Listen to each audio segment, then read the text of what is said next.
Welcome to another episode of Mastering Entrepreneurship. I'm your host, Ravi P., and I'm here today with my guest, Bryan Smeltzer.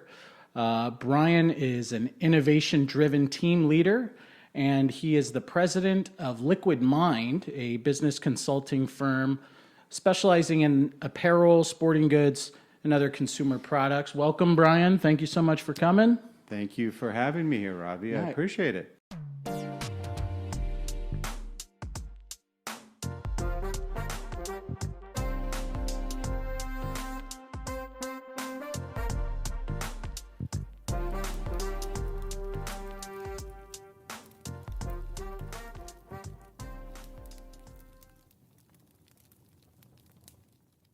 So I'm just going to dive right in. I started this podcast to explore like all the different entrepreneurial journeys. You know, you hear about people like Steve Jobs or so that's like a big prestigious type of entrepreneur. And then there's, the regular stay-at-home mom who just wants to spend more time with their kids or have flexible hours so that they can make it to soccer games, things like that. So big, broad range. And I know you're an entrepreneur. You've started brands. You've helped build brands. You've even built companies to an exit.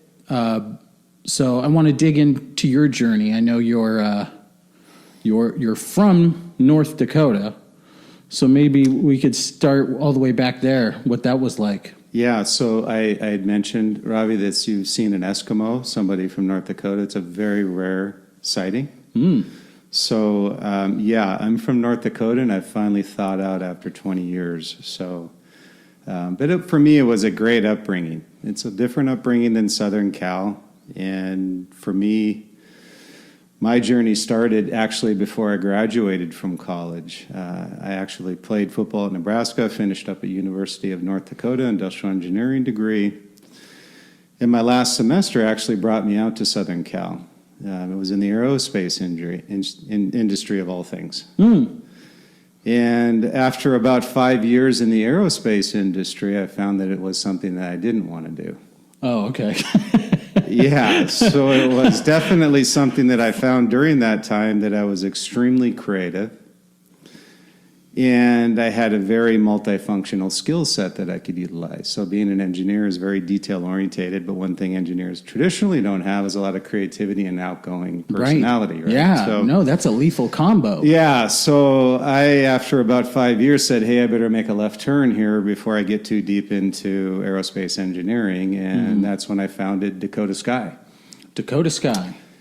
Yeah, it actually had started out with, interestingly enough, and I found this to be in the case in a lot of companies, is you have an idea, and that original idea may not necessarily be the thing that takes off. And for me, that was the case. I had actually designed from scratch a dual-density mold sports sandal pre-Teva's design. And I had worked with the original founder of Avia back in the day, and found that to be very capital intensive in the middle of a recession. So if you're talking about entrepreneurs, and timing is everything. Yeah. So what turned out to be and take off was actually the apparel side of the business. So what it turned into, Dakota Sky actually turned into, was an opportunity that we saw a niche in the marketplace for collegiate licensed products, but business. Business attire. So we said, nobody's really doing apparel for business people. A lot of times people don't like to walk around with a big Harvard billboard on their chest, but they want people to know that they graduated from Harvard. So what we came up with was a better men's collection of licensed apparel. And that took off. That piece really took off for us, and ran it for about 10 years. Each year, I say profitable. It certainly helped us on the exit after 10 years of having a profitable company. Yeah. and ran that, started it up from scratch, literally. And one of the things that I always talk about is I say an entrepreneur, sometimes that term's thrown around pretty loosely. Yeah. And a true entrepreneur is somebody that starts with a penny and makes $1 out of it, not somebody that starts with $10 and makes $100 out of it. The risk is much greater. Yeah. When you're starting out with nothing and making something out of it. Yeah. One thing that entrepreneurs face, true entrepreneurs, is the risk factor. And I always say as well that an entrepreneur is not a risk taker.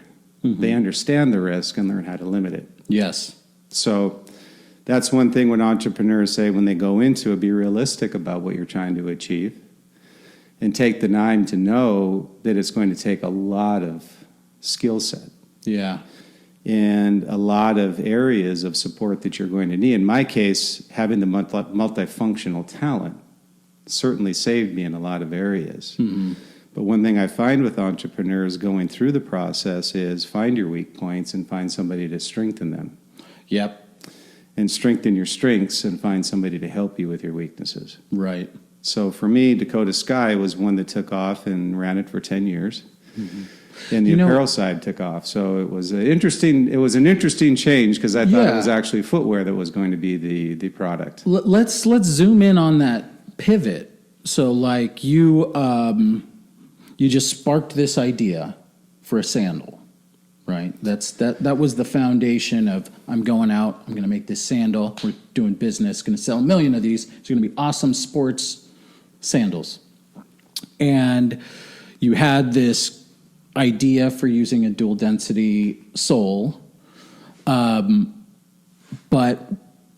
at what point did you say, okay, this isn't working and I need to pivot to something else? And how did you get to finding that market gap in apparel for licensed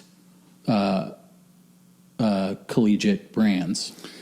Yeah, and I'll even take a step back further. Ravi, for me, I wanted to be in consumer products, I guess, was my first intuition. Mm-hmm. I didn't want to be in, quote-unquote, aerospace engineering. So my turn was, I have to earn the respect of people in the industry. So what I did from the very outset with Dakota Sky was not only building the sandal, but when I went to apparel was actually on the floor sewing buttons on shirts, doing patterns, doing cutting, doing the basics of what it takes to build something you're creating. Mm-hmm. And that's kind of in the beauty of the artistry.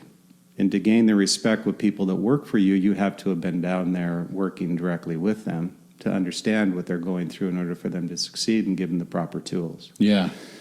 So the pivot point for me when I looked at the sports sandal was I'd actually done the traditional entrepreneurial tasks of business plan, going out to venture capital firms, talking with them, presenting.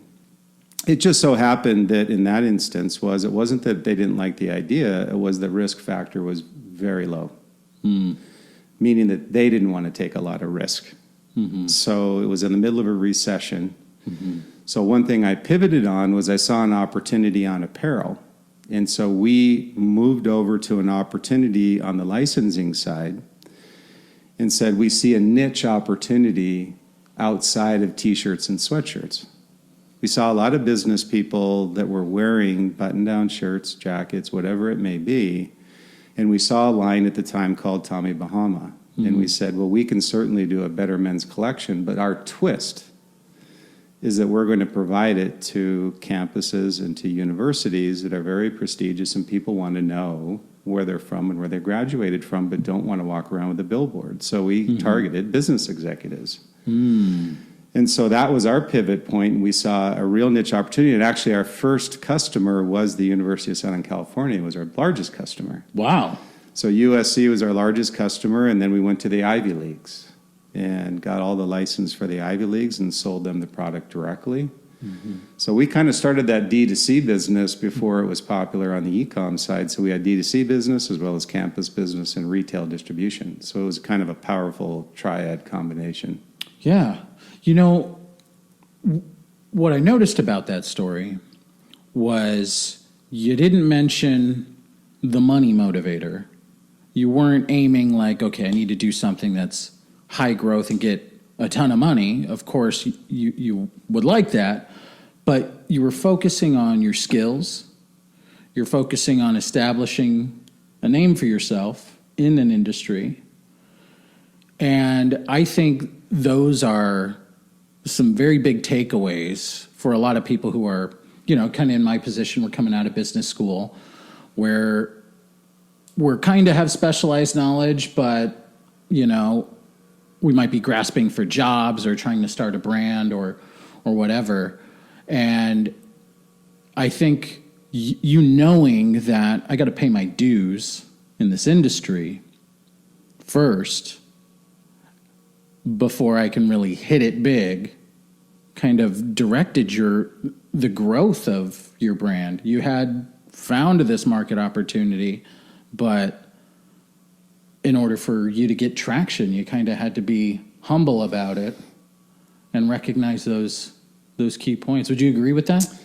I'd completely agree 100%. And those points can be carried across other companies that are started from the ground up. Mm-hmm.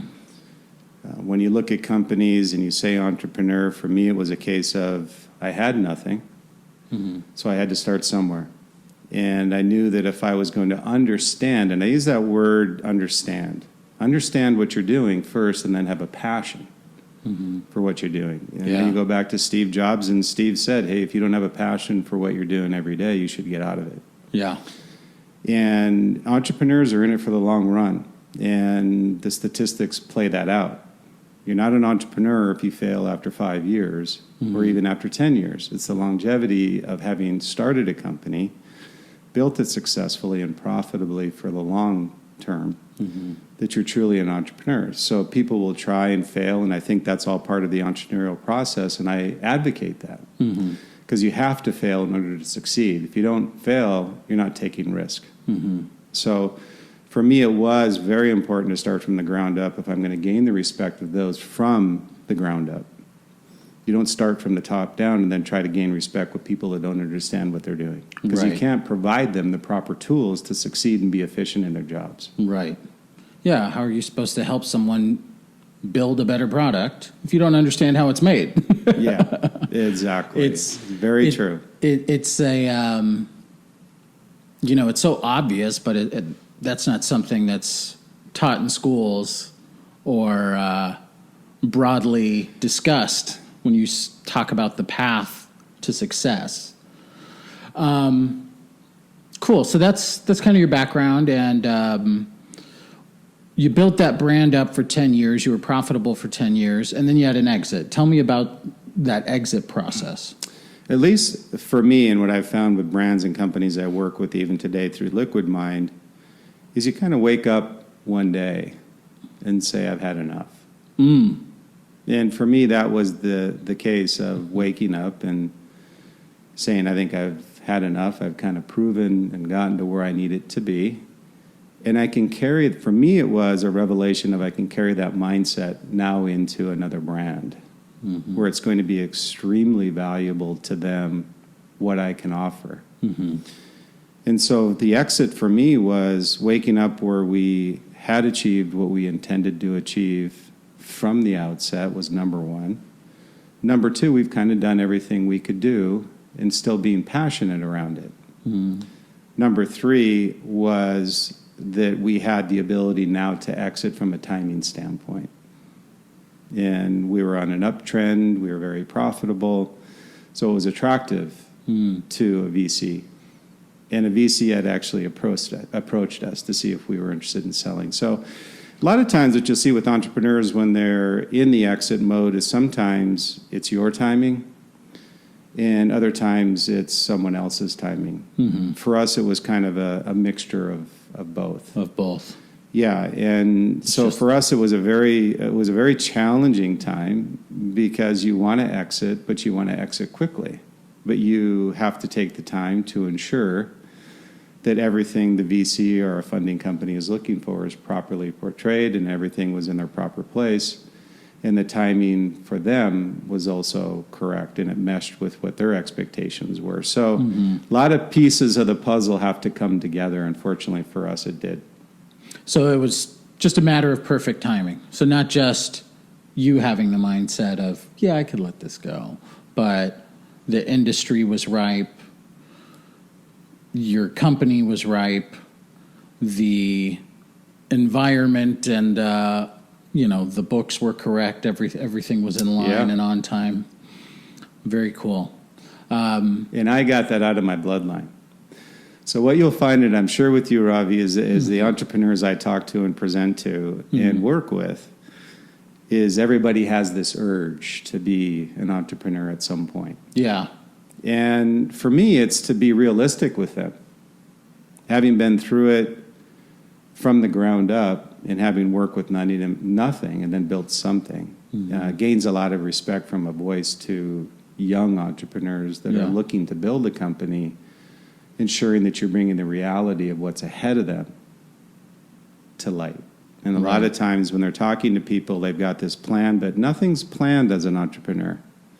Every day is different, and every day is an adventure.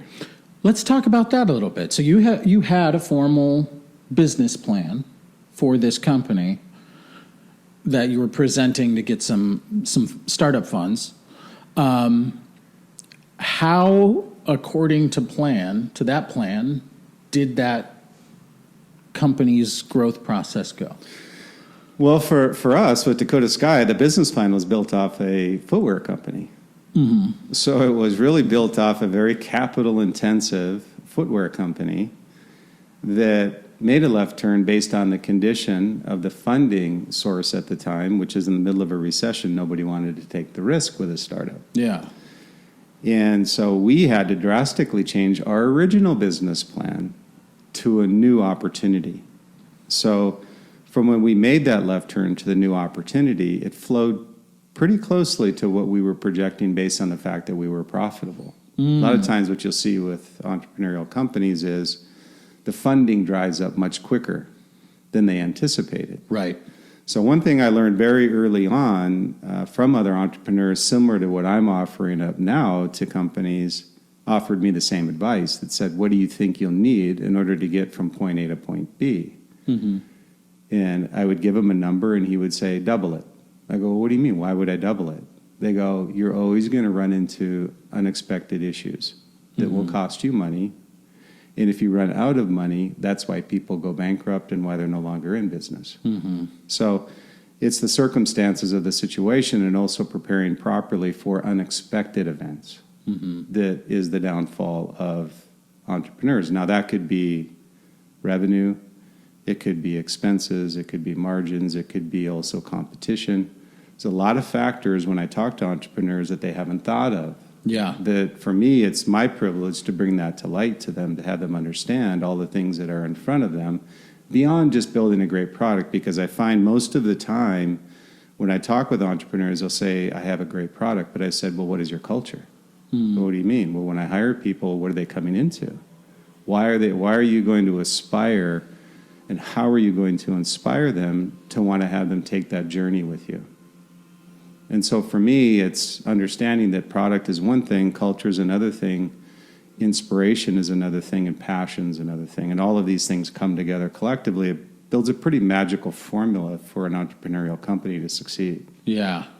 Yeah, there's a lot of nuances to all of those factors, especially culture. I studied music, and I noticed a lot about all the different subcultures and the nuances that surround certain like genres of music, and it's so easy for you to be like, oh, well, we're a punk rock genre, right? It's like, oh, well, we're like NYC punk, not LA punk. Yeah.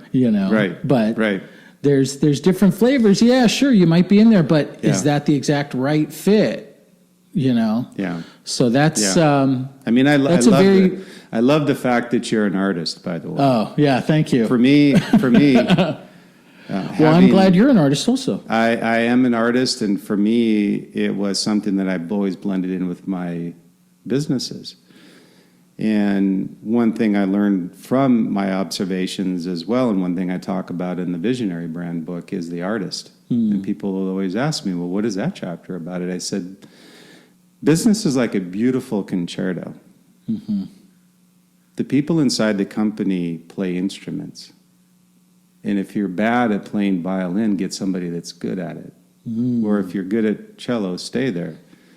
If you're good at flute, stay there. But if you're not good at these, or if you can't orchestrate properly and inspire people to play beautiful music together, it's going to be hard for you culturally to be successful because everybody's playing the wrong tune and it just doesn't sound right. So for me, artistry is beautiful concerto inside of a company. And you'll see companies, you'll see companies, Ravi, like Apple's a great example. Steve would hire people that were poets for marketing. Well, why would you hire somebody in marketing at poetry?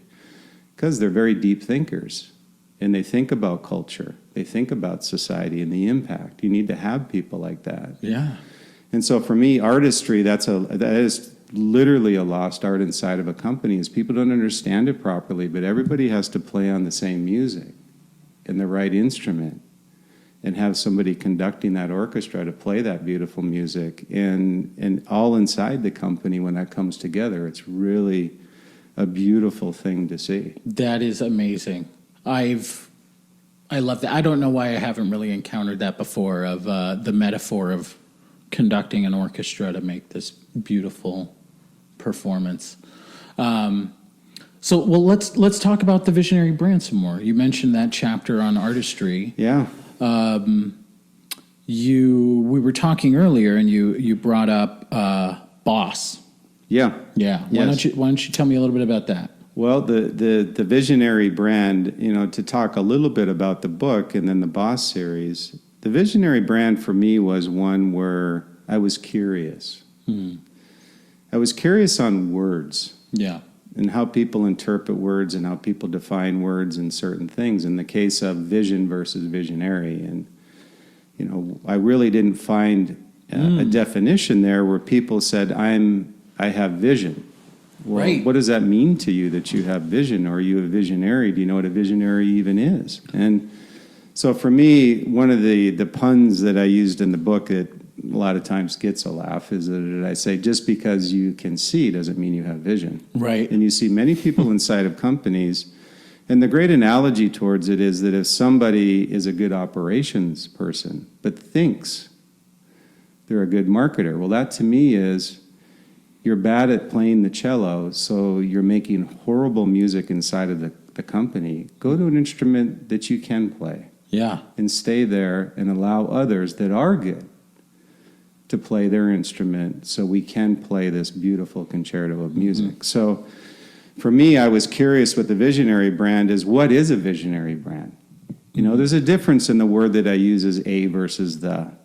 I did find a visionary brand. Apple's a visionary brand. Intel or whoever you want to say, Nike is one of those brands. Because when you look at it, there was not the visionary brand, though. Everybody had a weak point. So for me, what was interesting in writing the visionary brand was, what are all of these components through having been with brands like Adidas and TaylorMade and K-Swiss and Oakley, all iconic global brands, but each has their own uniqueness to them and how they became global brands, but each has their own weaknesses. Yeah. So Apple may be good at this, and Oakley may be good at that, and Oakley may be bad at this, and Apple's bad at that. So it was a curiosity factor to me, is what does this look like? And so for me, it was pulling that together and observing that from my experiences as well as observations with brands and books that I've seen in the industry.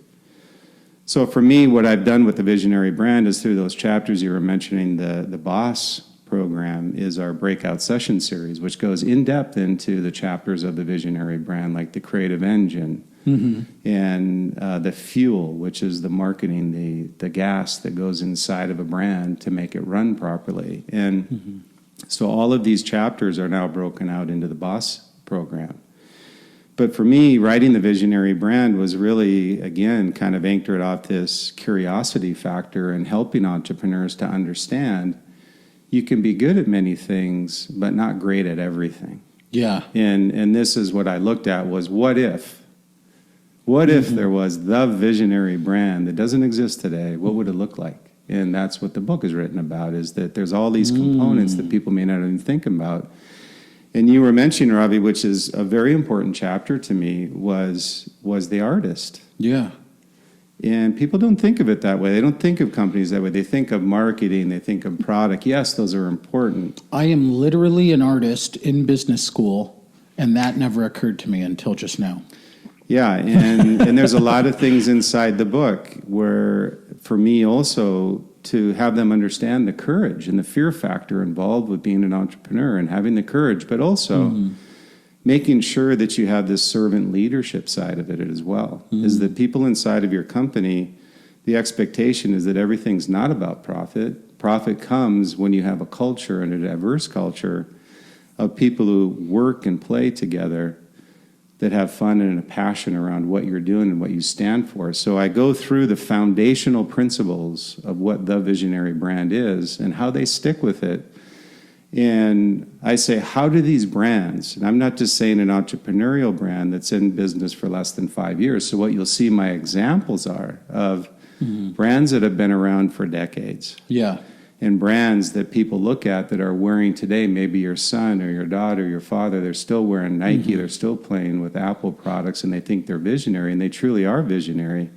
So I said, what is it that culture has spread outside of the country, outside of the company, and into it's an ecosystem. society. Yeah, it's an ecosystem, and it's a community. And what I was curious about was what is it that allows them to sustain and maintain their vision for that period of time of decades, where now your daughters and your sons, and they're still using the same products you did 20, 30 years ago, and they're still considered iconic. Yeah. And so for me, that's really the curiosity behind the visionary brand. Yeah, like why does everybody wear Levi's? Yeah. You know, like that is the one thing that I think about. You go online and you could see people with antique denim that's worth 6 figures. Yeah, and you know, it's like, oh, this was worn by a gold miner during the gold rush. You're like, wow. So like over a century, this brand has been around. It has been creating this culture of hard work and digging deep. I'm sticking with the mining, but digging deep into the earth to get what you want. And it's grown into just like an amazing, amazing thing. I didn't know this about Levi's. I'm not much of a denim wearer, but you know, you're not supposed to wash them. You can just stick them in the freezer, and there's all this care stuff. Yeah. And that construction of the brand has gone so much further than just the entrepreneur that got, you know, together Levi Strauss and started making these pants. It's gone to new generations of people who've run this company and shared that vision and had to be a visionary for the future to carry it into the future. Yeah, it's very true, and I often use a quote from Ralph Lauren, which is, "We're not selling a product; we're selling a lifestyle." Yep. And when you build a community, and when you build a brand, when you build your equity, there's a certain trust level that people expect from brands. And now, with the advent of digital social media communications, is that brands have been very cautious of that, in ensuring that this trust and these foundational principles that don't change, regardless of what the industry is doing, don't change. And people consider that to be a brand equity component going forward for the long term. So when you look at it from the standpoint of this is a lifestyle that you're embracing, like a Levi's, is the marketing, the positioning, everything that goes into positioning that brand the way it is and sustaining that vision. Yeah. You'll see also on the other side of it, you'll see brands that were once considered aspirational that then move to a commodity brand because they've broken the trust of the public or they've broken the trust of their retailers, meaning that they go somewhere where they shouldn't be going, or they do something they should not be doing as a premium brand. And you'll see companies like Nike and Apple that are very careful to keep that image intact and to keep their foundational principles of who they are as a brand intact.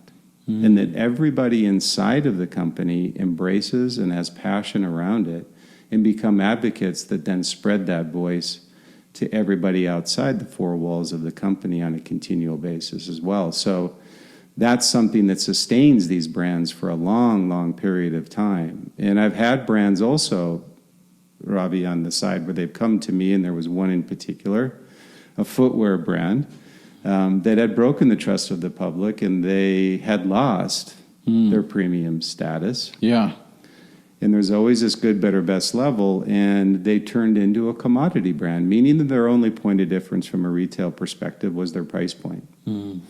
So they wanted to try and be premium again. And I said, do you want me to tell you how many companies have been able to successfully do that? And I said, I didn't hold up one finger because I can't see one. So you have to be very careful. It's like a precious gem.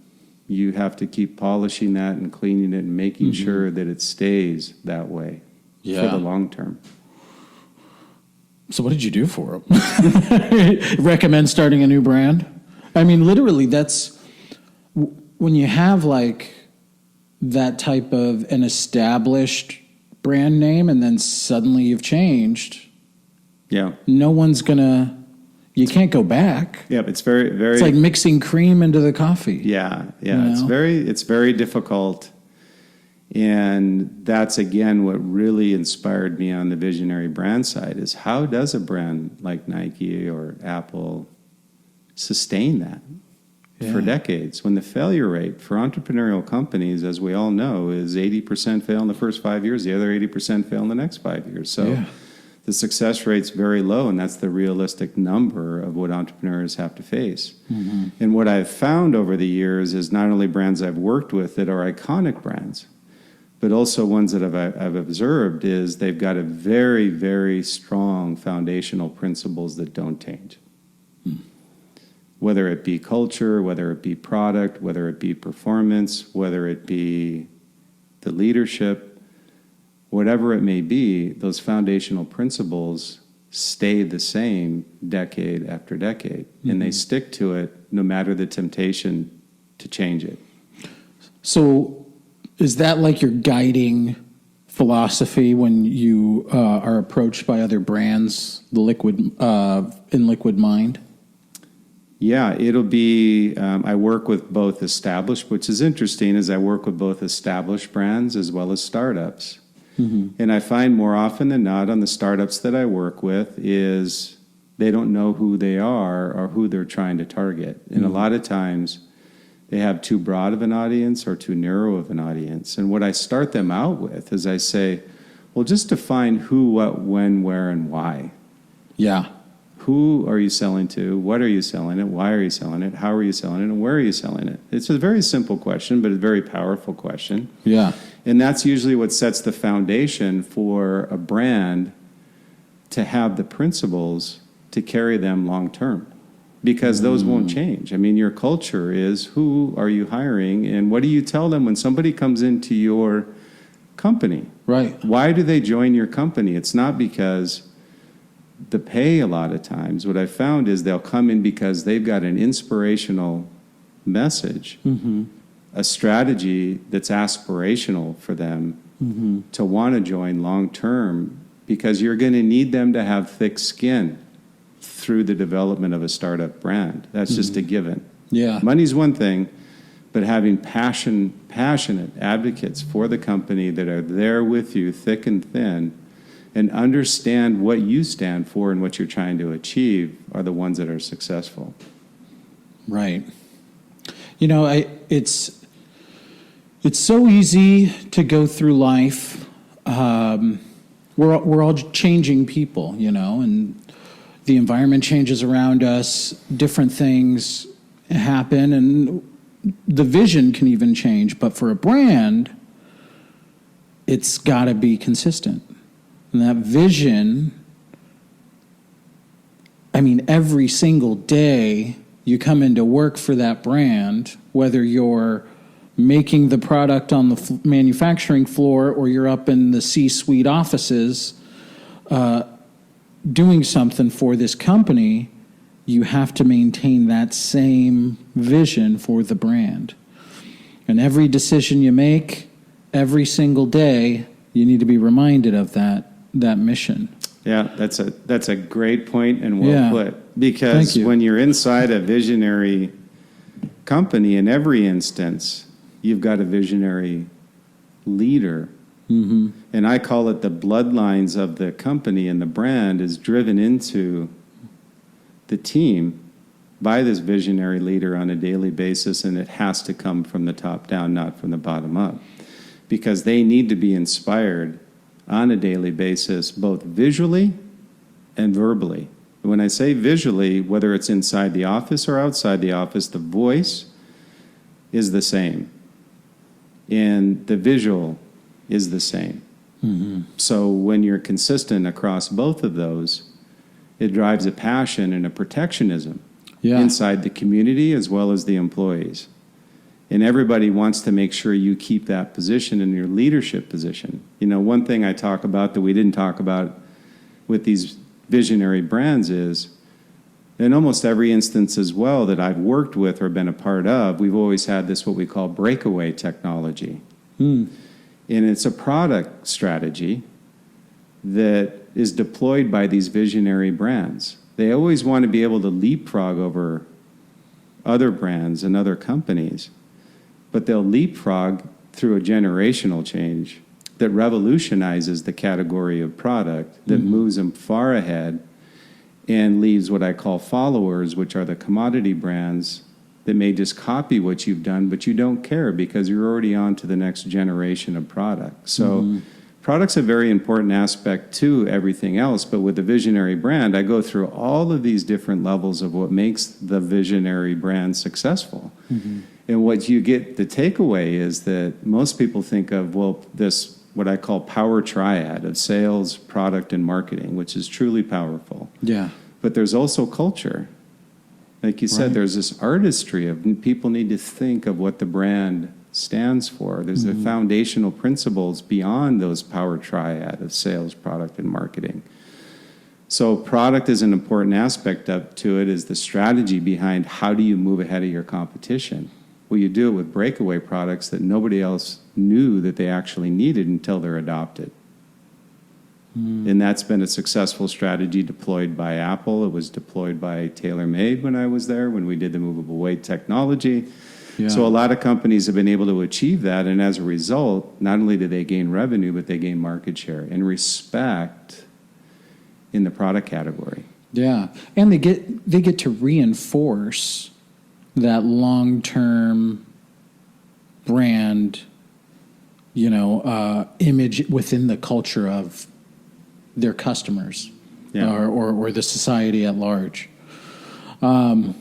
Man, I really like talking to you. You're a deep thinker, and you're just like making all the wheels and cogs turn. Yeah. So that's what you do right now. You're working on this book. It's not out yet. Yeah, it'll be released this year. I've got a close deal with a publisher right now, so I'm finishing up the manuscript, and it'll probably be Q2, Q3 of this year. Awesome. I can't wait to read it. Yeah, well, thank you. And also the Boss, the Breakout Session series, also let me know when that hits the internet so I can be a part of that. Yeah. So what's next after this year? You're obviously trying to you're going to get your book published. Are you going to try and go on tour with your book? Well, the publisher would certainly like that. Yeah. I do like going out and lecturing, as we did with the UCI entrepreneurship group. I've done other universities, so for me, it's important to not only release the book, but to ingrain that knowledge in entrepreneurs wherever I can. And we were mentioning the other day, I said from the universities I've been at, I never had that entrepreneur curriculum. I think it's great. Right. Yeah.